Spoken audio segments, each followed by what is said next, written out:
Cheers. All XL5, 2.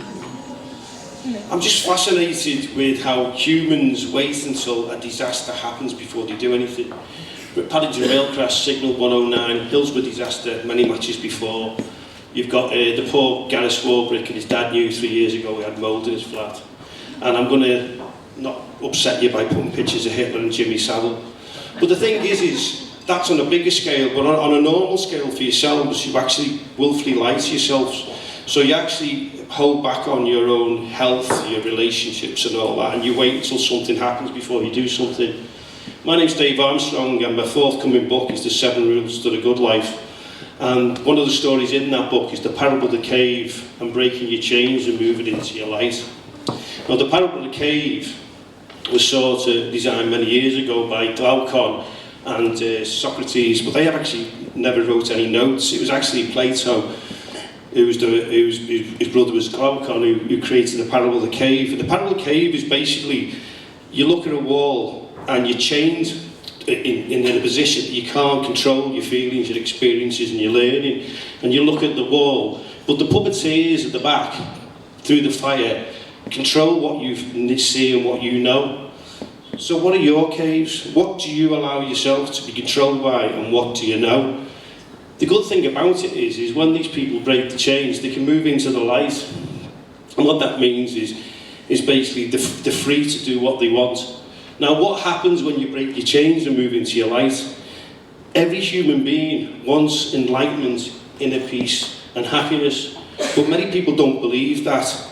But it won't be possible if you don't believe it's possible. It's a negative context. Now, caves are created either by yourself as an individual or by caves by other people. You allow other people to create your caves. And that's from a negative emotion, a negative position. You create that negative compounding. And if you compound your negative emotions and feelings, you will actually drift in life. And what you want to do is change the narrative, break away those chains and improve your positive compounding. I know which direction I would choose. How would you break your chains? Every psychologist, psychiatrist or neurologist will say, take responsibility for yourself. That's how you break your chains and move into the light.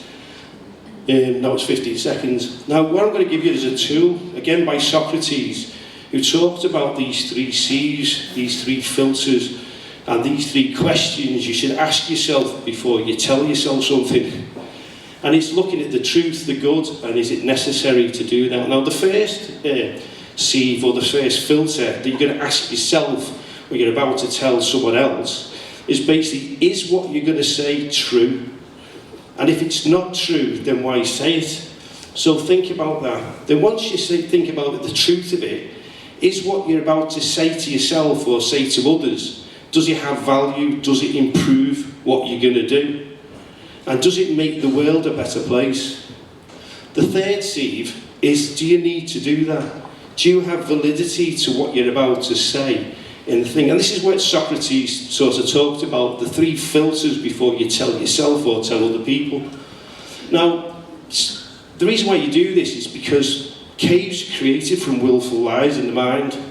Now, if you believe in tittle-tattle, hearsay and poison and gossip, you are a cave creator. If you don't know it's true, it's good, and it's not necessary. Now, the puppeteers and the cave creators today are the media, the television, the social media. They create the visions on your screen. The problem is that you yourself are also a cave creator. Now, how to get rid of that is responsibility. So if what you want to speak of is not true, not good, and not necessary, don't say it. Because if you do that, you are a cave creator. Now, all politics are big cave creators today, and some of the things that we cause today are NHS is safe in government's hands, climate change is not real, and war is okay. They are caves created by big people in the world. How do you break your chains personally? The caves you create in yourself are, I am ugly, no you're not. I can't do this, yes you can. I'm not worthy, yes you are. And once you break those personal caves, now we need a strategy, Jim. We need the strategy from stop destroying everything and actually making anything possible. And all it is making sure that what you say is good, is true, is good and necessary. Be aware of the willful lies, manage your caves, remove your chains and keep your light burning. Thank you very much.